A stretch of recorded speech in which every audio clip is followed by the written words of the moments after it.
Hey everybody, this is Erik Brown again, bringing you the best of Los Angeles, where we share with you the best and brightest that Los Angeles has to offer with local businesses. I'm here with a good friend of mine, Mark Rothman of Mark Rothman Progress Coaching. Mark, great to see you. Great to see you, Erik. So I always like to ask, as we get started, first of all, tell us a bit about the business. What got you started? Where are we today? Where are we going?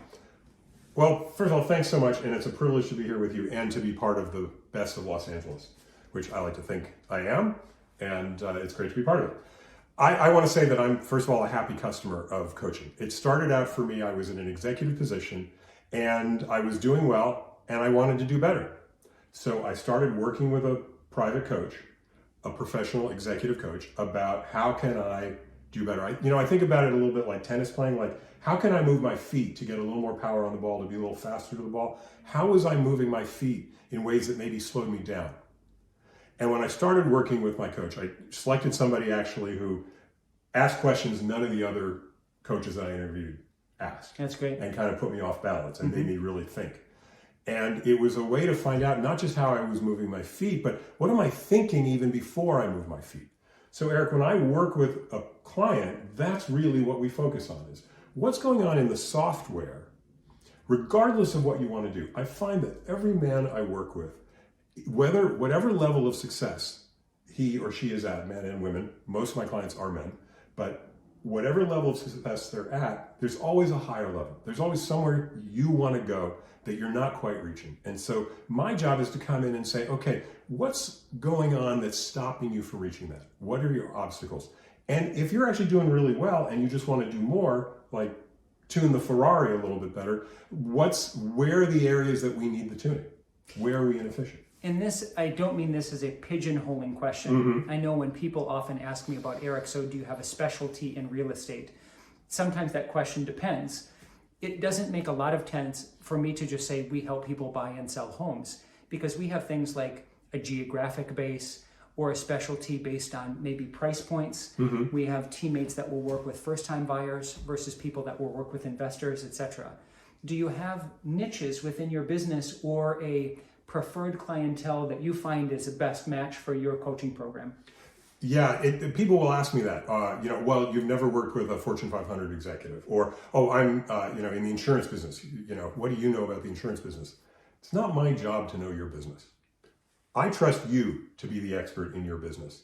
It's my job to know what's your thinking, what are your actions, what are your goals in your business, and what are you as a human being doing that you could be doing better. So my clients are actually all the way across the board. I've worked with students in college or just out of college saying, what do I do? I have no idea what I want to do with my life, and I can't seem to file enough resumes. I get discouraged. I go down, I play video games, all the way up to men who are doubled, 7 and 8 figure incomes. Sure.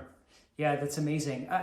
For us, our understanding of the concept of what we want to accomplish for our client is pretty easy. They want to buy a house. We have this path that we get to help them buy the house. They want to sell a house. We have this path, and the end goal is the house is sold or the house is purchased.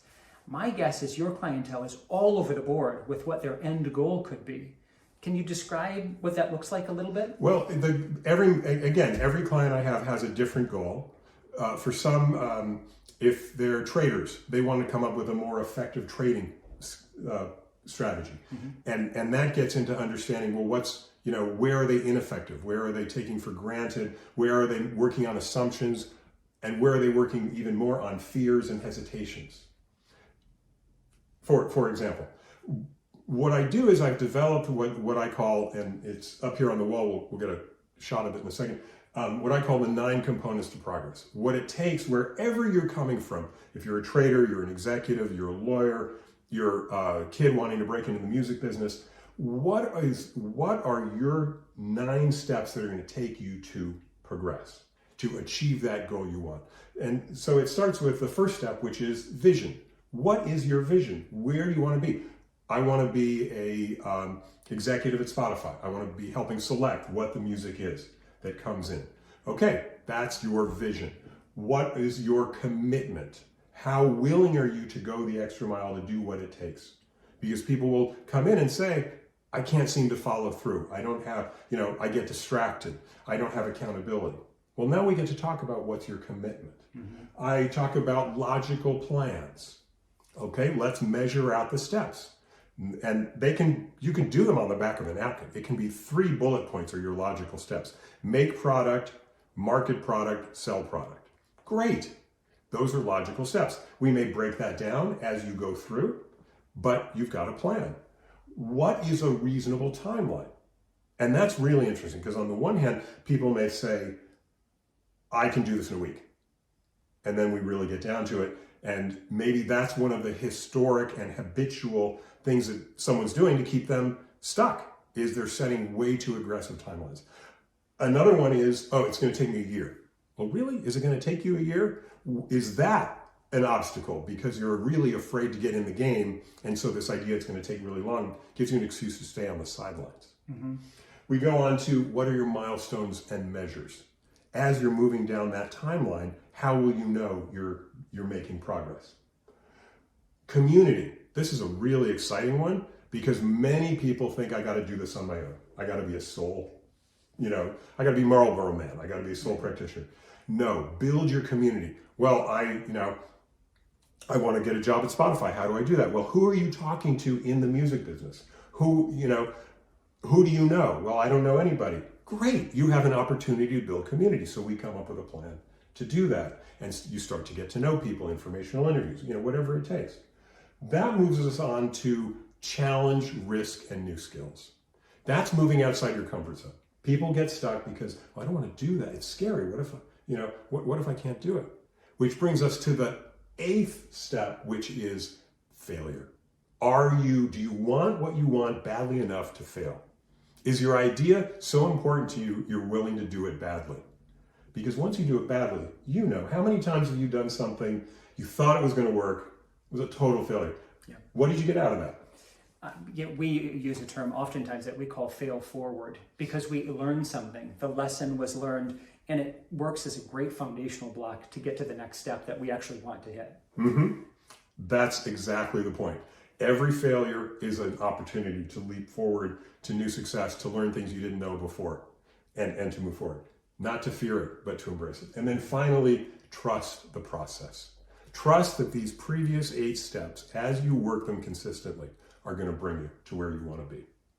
I've always been a firm believer that good process makes good business or good goals or what have you. And so having steps like that, also having been in college athletics, I understand the value of having someone there to help me as a lifting partner, as a motivational partner, as a what have you. That's community. Yeah, and so that's, maybe more a little on the intrinsic. It's funny, as you're describing these things, I'm thinking of, on a twofold level. One, are you finding that there's commonalities in the things that your clientele is asking for? And are you finding that they have a common set of roadblocks or challenges? Yes, I think one of the biggest parts is that first step of progress. What is my vision? It's very hard to get it focused because what do you have to do when you define a vision? You have to narrow things out. You have to say, well, that's not in my vision. I want to build a house. That means, well, you're not going to build an apartment building. You're not going to build a vacation home. And every time you make a choice, you're making a decision about what's not going to be included, and that can be extremely hard for people to let go of. So that by itself is one obstacle.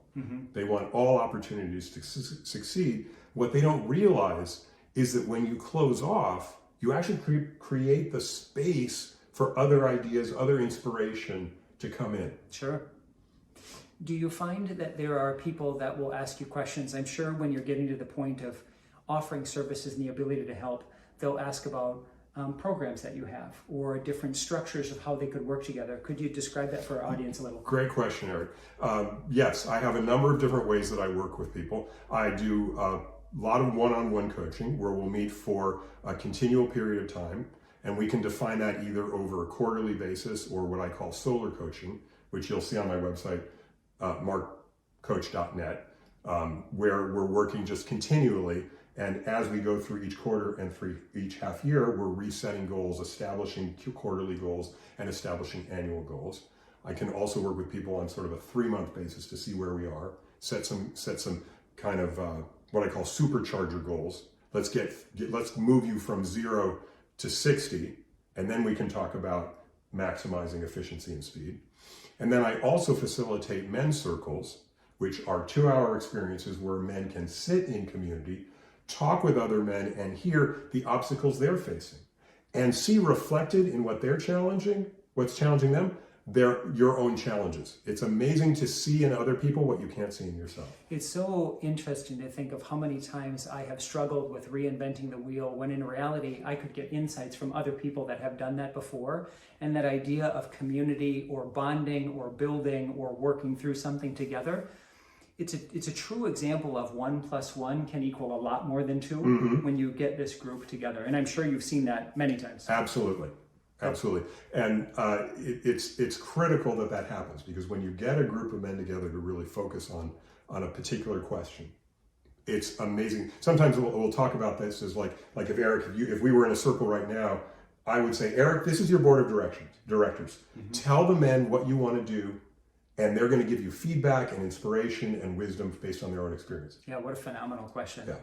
Are you finding, similar to that, are you finding as we progress now into the remainder of the year, the coming years, have you seen trend changes over the past several years of things that are happening, not only in your world of what you're seeing with clientele, but in coaching in general? Well, one thing I want to talk about, and it is more and more people who are approaching retirement age are approaching it a little bit kind of like deer in the headlights. They've probably done a really good job of financial planning for what that retirement's going to look like. But if you really drill down with them and say, okay, so let's picture the last day you walk out of your law firm, you're going to fold up your satchel, you're going to kick your feet up, have a second cup of coffee in the morning, and for about 6 months, the research shows, you're going to have a great time. You're not going to have partner meetings, you're not going to have clients, you're not going to have billing, and you're going to love the liberation. But after about 6 months, it's like, holy crap, what do I do now with the rest of my life? I'm seeing the trend more and more that people are asking, what is retirement going to look like? So I've developed a program called Adventure Next, which is right now it's a 1-day seminar. I can also work with clients one-on-one in private coaching, but I'm working on a 1-day seminar in April 16 here in Los Angeles, to focus with a group of about 8 or 10 other men on what that adventure beyond the current world of work is going to look like. We'll go through what your work history is. How did you decide to be and do what you were going to do? Because one of my premises, Erik, is that we have put a ton of focused preparation into what we become. We were just talking briefly before we started recording. You have a number of certifications as a real estate broker. You had to study and learn how to be a real estate broker. You mentored with other real estate brokers. You did all this preparation. But are you doing that same kind of preparation for the next step? Yeah. As opposed to, well, I've saved the money for it, I'm closing up shop, and now off into the wild blue yonder. Yeah, that's a great question. Right? So if you're not putting that kind of programming or planning into it, no wonder people feel lost. So this is an opportunity to look at that and say, who is the man I want to be? What is my concept of my concept of myself for what this next adventure will be? And how can I be an adventurer into the next phase of my life? I can only imagine too, as a population, the volume of boomers that we have, the next generation of their children, the amount of people that are asking that question, I can imagine is phenomenal. It's kind of the question of the hour that no one's really asking. Well, and why go through that on your own? Exactly. So is there anything, as we kind of wrap up today, Sure. Is there any last thing that you would want to share? Of course, we'll include all of your contact information here on the screen. Please touch base with Mark if you have any questions. Hopefully you found this to be of great value. Any parting words that you'd like to share with the audience? I think one thing I want you to keep in mind, like if we were going to have one 30-second coaching session right now, everything. What we do in one area, we do in every area. So what I find when my clients come to me is, well, come to me for a work problem or a business problem. But then they'll say oh, I'm not just having trouble, great example, a doctor who won't eat lunch. He's too busy treating other patients, or nurses come in with an emergency. He can't even choke down a sandwich. Well, he's also not spending the time with his kids that he wants to spend, or finding that his wife is saying, wait, you told me you were going to be here and we were going to do this together. Where have you been? So everything. So what we do when we make a change in one area, we'll often see tremendous impact in other areas. That's phenomenal. And I wanted to say, there was one thing I wanted to say for you, is you talked about how important process is.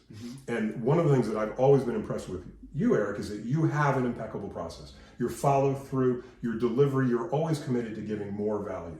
Thank you. And I respect that, and I admire that. And in terms of my building community, it's a thrill and an honor to have you be in that community, because you're teaching me how I can continue to give more value as well. Thank you. Wow, look at all these platitudes that we get today. Right, Folks, like I had said, if you have additional questions on what it's like to kind of be able to progress, level up, do the things that you want to accomplish in life, even just answer the questions that seem to be unanswerable, I would love for you to connect with Mark. Again, contact information is here on the screen. Please touch base anytime. As always, this is Erik Brown, your Beverly Hills real estate agent, sharing with you the best of Los Angeles. We'll tune in with you next time. Let's go out on a knuckle bump.